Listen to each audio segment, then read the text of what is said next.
Okay అండి. ఈరోజు మరొక మంచి ప్రశ్న అండి.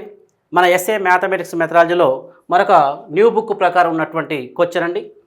ఎవరు డిస్కాలిక్యులియా అనేది ఒక గణిత సామర్థ్యాల నిర్మాణాత్మక అవ్యవస్థ అని నిర్వచించినారని చెప్పి ఇచ్చాడండి.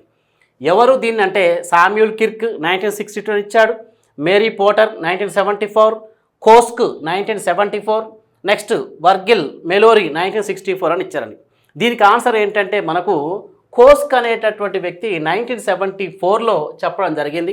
ఇక్కడ డిస్కాలిక్యులియా అంటే డిస్ అనేటటువంటిది గ్రీకు వర్డ్ అండి, కానీ కాలిక్యులియా అనేది కాలిక్యులేర్ అనేటటువంటి లాటిన్ పదాల నుండి ఉద్భవించింది. మరి డిస్ అంటే ఏంటి? తప్పు, చెడు అని అర్థం. మరి కాలిక్యులియా అంటే లెక్కించుట లేదా గణన చేయుట. ఈ రెండింటి యొక్క అర్థమే డిస్కాలిక్యులియా అంటే తప్పుడు గణన చేయడం అని చెప్పి, తప్పుగా లెక్కించుట అనే అర్థం వస్తుంది. ఓకే, ఇలా చెప్పిన వ్యక్తి ఎవరంటే కోస్క్ అనేటటువంటి వ్యక్తి చెప్పాడు. ఇది దీనికి ఆన్సర్.